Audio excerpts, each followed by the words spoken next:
Bulletin లో breaking news చూస్తున్నాం. ఖగోళ పరిశోధనలో సత్తా చాటుతున్న భారత అంతరిక్ష పరిశోధన సంస్థ మరో అద్భుత ప్రయోగానికి సిద్ధమైంది. కృత్రిమ సూర్యగ్రహణాన్ని సృష్టించడం ద్వారా బాణుడి గుట్టు విప్పేందుకు ఐరోపా అంతరిక్ష సంస్థకు చెందిన ప్రోబా-3 మిషన్ శాటిలైట్లను నింగిలోకి పంపనుంది.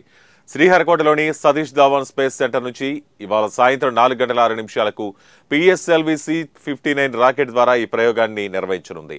ప్రోబా-3 మిషన్లో 2 ఉపగ్రహాలు coronagraph spacecraft, occulter spacecraft ఉంటాయి.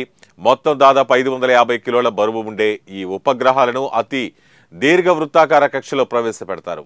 కృత్రిమ గ్రహణాన్ని సృష్టించడం ద్వారా సూర్యుడి బాహ్య వాతావరణమైన కరోనాను అధ్యయనం చేయటం ప్రోబా-3 లక్ష్యం. ఈ ప్రాజెక్టులో భాగంగా ఈ 2 ఉపగ్రహాలు పరస్పరం సమన్వయం చేసుకుంటూ క్రమ పద్ధతిలో భూకక్షలో విహరిస్తాయి. ప్రపంచంలో ఇలాంటి ప్రయోగాన్ని నిర్వహించడం ఇదే తొలిసారి.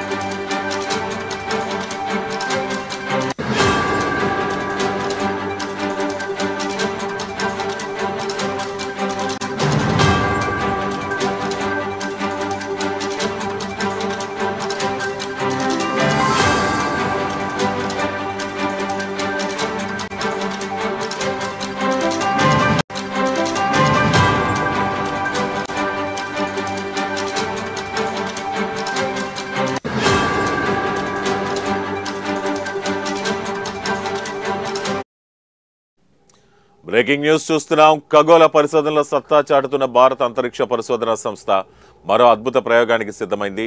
కృత్రిమ సూర్యగ్రహణాన్ని సృష్టించడం ద్వారా బాణుడి గుట్టు విప్పేందుకు ఐరోపా అంతరిక్ష సంస్థకు చెందిన ప్రోబా-3 మిషన్ శాటిలైట్లను నింగిలోకి పంపనుంది. శ్రీహరికోటలోని సతీష్ ధావన్ స్పేస్ సెంటర్ నుంచి ఇవాళ సాయంత్రం 4:06 PSLV C-59 రాకెట్ ద్వారా ఈ ప్రయోగాన్ని నిర్వహించనుంది. ప్రోబా-3 మిషన్లో 2 ఉపగ్రహాలు coronagraph spacecraft, occulter spacecraft ఉంటాయి.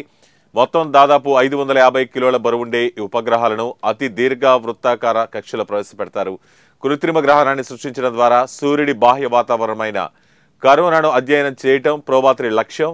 ఈ ప్రాజెక్టులో భాగంగా ఆ 2 ఉపగ్రహాలు పరస్పరం సమన్వయం చేసుకుంటూ క్రమ పద్ధతిలో భూకక్షలు విహరిస్తాయి. ప్రపంచంలో ఇలాంటి ప్రయోగాన్ని నిర్వహించడం ఇదే తొలిసారి.